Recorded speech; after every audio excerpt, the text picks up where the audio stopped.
हमारे पड़ोसी मुल्क भारत और पाकिस्तान की आवाम अपने अपने मुल्कों के अंदर बिजली को कितना एंजॉय कर रही है और उन दोनों मुल्कों की जो सरकारें हैं वो अपनी आवाम को बिजली देने के हवाले से कितना ज़्यादा संजीदा काम कर रही हैं, इसका अंदाजा आप इस बात से लगा लीजिए कि कुछ रिपोर्ट्स सामने आई जिनमें कहा गया कि पाकिस्तान में, यानी कि इन रिपोर्ट्स के अंदर जो पाकिस्तान के अंदर बिजली की महंगाई है अभी उसको अपडेट नहीं किया गया, लेकिन इस रिपोर्ट में कहा गया कि पाकिस्तान में पाकिस्तानियों को 100 से 200 यूनिट जब वो इस्तेमाल करते हैं तो 100 से 200 यूनिट तक उनको जो बिजली का एक यूनिट है वो 10 रुपए में मिलता है, 10 रुपए 54 पैसे के अंदर। ये पाकिस्तान का अब अनअपडेटेड, यानी कि अभी अपडेट नहीं हुआ, ये रेट चल रहा है। अब भारत का सुने और हैरान हो। भारत के बारे में उस रिपोर्ट में कहा गया कि जी भारत के अंदर 400 यूनिट से लेकर 500 यूनिट तक जो भी सारिफ बिजली इस्तेमाल करेगा उसको एक यूनिट पड़ेगा 6 रुपए 50 पैसे में। 6 रुपए में भारत में एक यूनिट है, 500 यूनिट तक अगर आप बिजली इस्तेमाल करते हैं तो आपके लिए सिर्फ 6 रुपए। पाकिस्तान के अंदर अगर आप सिर्फ 100 यूनिट इस्तेमाल करते हो तो आपको यूनिट 10 रुपए के अंदर पड़ेगा। अच्छा, इसके बाद भारत के अंदर फिर 500 से 600 यूनिट अगर आप इस्तेमाल कर रहे थे, पाकिस्तानी तो आज ये इस्तेमाल करने का सोच ही नहीं सकते। जिन लोगों ने घरों के अंदर एसी लगवाए हुए हैं, जिन लोगों ने बड़ी अपनी आसाइश भरी एक जिंदगी गुजारी थी बिजली के इन निरखों और बिजली की लोड शेडिंग के नतीजे के अंदर, अब उनका सुकून भी तकरीबन खत्म हो चुका है, क्योंकि पाकिस्तान के अंदर बिजली की लोड शेडिंग और फिर बिजली के जो रेट्स हैं उन्होंने पाकिस्तानियों को इतना मजबूर कर दिया है कि अब बड़े ही कुछ पाकिस्तानी होंगे। पहले ही एक रिपोर्ट आई थी कि 70% पाकिस्तानी तो ऐसे हैं कि जो पाकिस्तान के अंदर 100 यूनिट से ज्यादा बिजली ही इस्तेमाल नहीं करते हैं, यानी कि उनके यूनिट्स कभी ज्यादा ही नहीं होते हैं। तो ये जो पाकिस्तान में 400, 500, 600 यूनिट इस्तेमाल करने का जो अब रुझान खत्म हो चुका है, इंडिया के अंदर अगर आप 500 से 600 तक बिजली के यूनिट इस्तेमाल कर रहे थे, आपने 800 तक आपने बिजली के यूनिट 800 तक इस्तेमाल कर लिए तो भी आपके एक यूनिट का रेट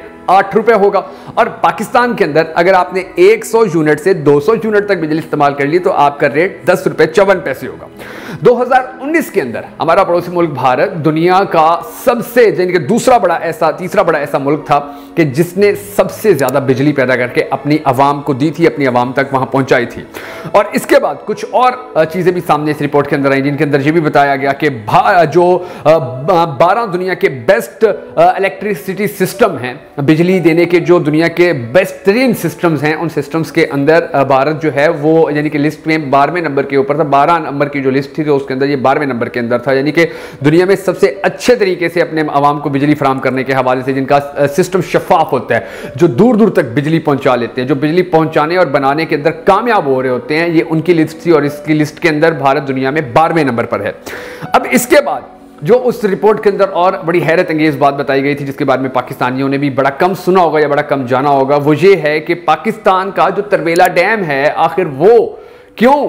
पाकिस्तान की ज़रूरियात को पूरा नहीं कर पा रहा है या पाकिस्तान के मुख्तलिफ एरियाज़ की ज़रूरियात को पूरा नहीं कर पा रहा है, जबकि पाकिस्तान के अंदर मौजूद तरबेला डैम पूरी दुनिया का सबसे बड़ा डैम है। यह बात पाकिस्तान के अलावा दुनिया के बहुत सारे ममालिक मानते हैं, मगर गूगल ये बात नहीं मानता। गूगल के ऊपर जब आप लिखेंगे कि दुनिया का सबसे बड़ा डैम कौन सा है, तो वो उससे तरबेला डैम से पहले एक और डैम का नाम ले लेगा, वो 2-3 ब्रदर्स ऐसी कोई नाम है उसका, लेकिन उसका अगर आप उसकी हिस्ट्री खोलेंगे, अगर आप उसको सर्च करेंगे कि ये कितना बड़ा डैम है, तो उसमें ये लिखा गया है कि ये दुनिया के बड़े डैमों में से एक डैम है। उन्होंने ये नहीं लिखा हुआ कि ये सबसे बड़ा डैम है। लेकिन जब आप तरबेला डैम की हिस्ट्री खोलेंगे, तरबेला डैम के बारे में आप गूगल करेंगे तो गूगल आपको बताएगा ये दुनिया का सबसे बड़ा डैम है। तो पहले नंबर पर होने के बावजूद भी इसको गूगल के ऊपर फिर भी रैंकिंग में 2 में रखा गया है। लेकिन ये जो हमारा डैम है, जो हमारे लिए जिंदगी और मौत का मसला था, इस डैम के साथ कितना बड़ा जुल्म किया जाता रहा है, आज के इस वीडियो के अंदर मैं उसकी थोड़ी सी आपको तफसीलात बताने जा रहा हूं, ताकि आपको अंदाजा हो सके कि हम आज कहां खड़े हैं और हमारे पड़ोसी मुल्क जो भारत है उसकी आवाम आज कहां पर खड़ी हुई है और हमारा मुस्तकबिल अब कैसे हो सकता है। मैं आपको सिर्फ एक रिपोर्ट सुनाऊंगा, उस रिपोर्ट के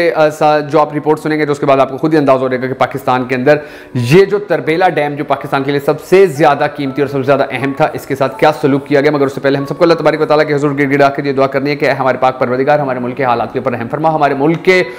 अगला वज़ीर आज़म उस शख्स को बना के जिससे ये पाकिस्तानी कौम बड़ी ज्यादा मोहब्बत करती है और वो भी पाकिस्तानी कौम से बड़ी ज्यादा मोहब्बत करता है। अगर आप भी हम सबके साथ मिलकर इस दुआ के अंदर हमेशा की तरह शामिल होना चाहें तो कमेंट सेक्शन के अंदर आमीन जरूर लिख दीजिएगा। मैं मुश्किल हैदर और आप देख रहे हैं आपका मोस्ट फेवरेट चैनल बगा फैक्ट्स। अब नाज़रीन ग्रामी, जो तरबेला डैम है पाकिस्तान के अंदर, जो अभी भी हमारी ज़रूरियात पूरी नहीं हो रही है, मगर उसके बावजूद जो दुनिया का सबसे बड़ा डैम है, इसके साथ पाकिस्तान के अंदर सलूक क्या किया जाता रहा है या इसका हशर क्या किया गया है, ये एक रिपोर्ट सामने आई थी। उस रिपोर्ट के अंदर से कुछ अहम तरीन बातें, यानी कि चीदा बातें मैं आपको समझाने की कोशिश करूंगा, जिसके बाद फिर आपको अंदाजा हो जाएगा कि पाकिस्तान क्यों आज बिजली के इतने बड़े क्राइसिस का सामना कर रहा है। अब ये जो रिपोर्ट है नाज़रीन के नाम, ये डॉन न्यूज की एक रिपोर्ट आई थी और ये आई थी 20 दिसंबर 2022 को। इस रिपोर्ट के अंदर सवाल उठाया गया था, बात की गई थी कि ये तरबेला डैम में रेत का पहाड़ पानी जखीरा करने की सलाहियत में 40% कमी। ये आप देख लीजिए कि ये एक रिपोर्ट सामने आई थी, जिस रिपोर्ट के अंदर ये सारी बातें की गई थी। अब तरबेला डैम के साथ जुल्म क्या होता रहा है, इसके बारे में मैं थोड़ा आपको इस जो स्टोरी है इसके अंदर से बता देता हूं। इसके अंदर, इस रिपोर्ट के अंदर ये बताया गया था कि तरबेला डैम में तकरीबन 10 अरब टन रेत जमा हो गई है, जिसकी वजह से इसकी पानी जखीरा करने की सलाहियत में 40% से ज्यादा कमी हुई है। डॉन अखबार की रिपोर्ट के मुताबिक ये बात सेनेट की कायमा कमेटी बराए आबी वसाइल को water and power development authority वापडा के हुकाम की जानिब से ब्रीफिंग के दौरान बताई गई कि इतना काम हो चुका है। सेनेट की कायमा कमेटी बराए आबी वसाइल की ब्रीफिंग देते हुए वापडा हुकाम ने बताया कि रेत या मिट्टी की वजह से पाकिस्तान के दूसरे बड़े जखीरे की बिजली पैदा करने की सलाहियत भी मुतासिर होगी। उन्होंने कहा कि कई दहाइयों से जमा होने वाली रेत ने अब डैम के किनारे से सिर्फ 4 मील के फासले पर पहाड़ की शक्ल अख्तियार कर ली है। इसके बाद उन्होंने मजीद जो अपनी इनकी रिपोर्ट थी, उस रिपोर्ट में लिखा कि ब्रीफिंग के दौरान बताया गया कि रेत का यह पहाड़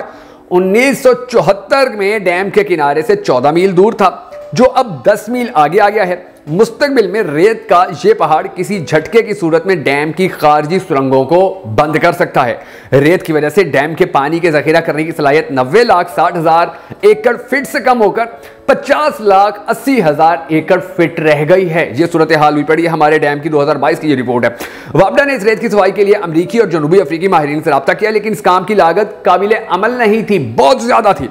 सेनेटर्स के सवालात के जवाब में वापडा हुकाम ने कहा कि रेत की जांच बाकायदगी के साथ हर 4 से 6 साल बाद की जाती है। बताया गया कि डिस्टिलेटिंग यानी रेत की सफाई के अमल पर इतनी ज्यादा लागत आ रही है कि इस रकम से इसी साइज का नया डैम तामीर किया जा सकता है, इस रेत को हटाने के लिए जितना खर्चा किया जा रहा है। इसके बाद जो रिपोर्ट उसमें बताया गया जी कि 8 टेक्निकल स्टडीज की बुनियाद पर सामने आने वाला सबसे बेहतरीन ऑप्शन आउटलेट पॉइंट्स को बुलंद करना था, ताकि डिस्चार्ज टनल्स ब्लॉक होने की सूरत में भी डैम फॉल रहे। सीनियर हुकाम के मुताबिक 1 अक्टूबर को रेत की वजह से डैम की टनल 5 को नागजीर हिफाजती इक़दाम के तौर पर 33 माह के लिए बंद कर दिया गया था। ये हमारे डैम का हशर किया गया। तकरीबन 4 मील लंबा रेत का पहाड़ सुरंग के ऑफ टेक पॉइंट्स के इतना करीब था कि मामूली ज़ल्ज़ले की सूरत में सुरंग को बंद कर सकता था, क्योंकि पानी के साथ आने वाली मिट्टी को रोकने का कोई तरीकाकार मौजूद नहीं है। इसलिए टनल से पानी के अखराज की सतह को ऊंचा करने का फैसला किया गया, ताकि ब्लॉक होने की सूरत में भी ऊंचे मकाम से पानी का अखराज किया जा सके।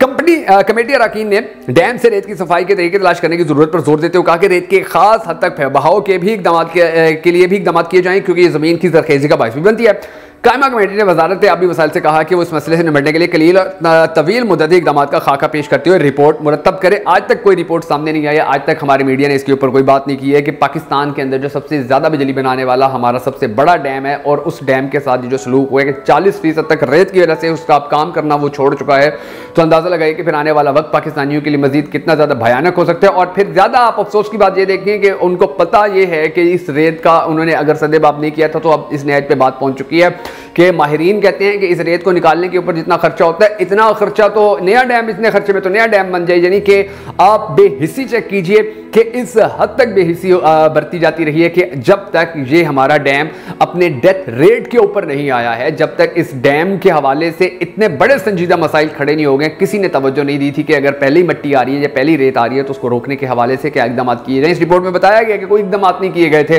रेत को कैसे रोकना है, रेत को कैसे निकालने के लिए तो फिर इन्होंने काम शुरू किया, लेकिन रोकने के, मिट्टी को रोकने के, वहां पर जो कचरा आ जाता है उसको रोकने के हवाले से जो इंतजाम थे वो इतने नाकिस थे कि अब आने वाले कुछ सालों के अंदर अगर हमने अपने तरबेला डैम के ऊपर ज़्यादा मेहनत ना की, ज़्यादा काम ना किया, तो फिर शायद अफसोस से ये खबर भी देनी पड़ जाए कभी ना कभी कि जी हमारा जो तरबेला डैम का इतना बड़ा हमारी ये जो नेमत थी अल्लाह ताला की, इस नेमत से हमने नाशुक्री करते हुए हमेशा के लिए महरूमी अपना ली है और ये डैम अब ज़्यादा काम नहीं कर सकता। अल्लाह ना करे ऐसा कभी वक्त है। मगर एक बार फिर मैं आपको याद दिला दूं कि पाकिस्तान और भारत के अंदर जो बिजली के निर्ख हैं, इन निरखों को याद रखिए और फिर सोचिए कि आखिर पाकिस्तान के अंदर ऐसे हालात क्यों हैं और भारत के अंदर ऐसे हालात क्यों हैं। आखिर भारत क्यों ये फैसिलिटीज़ अचीव कर रही है, वो क्यों भारत की जो आवाम है वो इन फैसिलिटीज़ को एंजॉय करिए और आज हम ये फैसिलिटीज़ क्यों नहीं एंजॉय कर पा रहे हैं। इसकी सबसे बड़ी रीज़न क्या है, इसकी सबसे बड़ी वजह क्या है, ये आपने सोचना ज़रूर है और कमेंट सेक्शन के अंदर भी ज़रूर बता देना, क्योंकि अब आने वाला वक्त हमारी नस्लों के लिए इंशाल्लाह ऐसा पाकिस्तान लेकर आएगा जैसा पाकिस्तान हमने या हमसे पिछले लोगों ने देखा है, या जितने हमने जो देखे हैं हालात पाकिस्तान के, पाकिस्तान की सियासत के, पाकिस्तान की मुईशत के। इंशाल्लाह आने वाला जो वक्त होगा वो हमारे पाकिस्तान की जो आने वाली नई नस्ल है उसके लिए बड़ा पॉजिटिव भी होगा और बड़ा पुर उम्मीद भी होगा, और वो आने वाला वक्त हमारे जो बच्चे हैं उनको एक रोशन मुस्तकबिल देगा।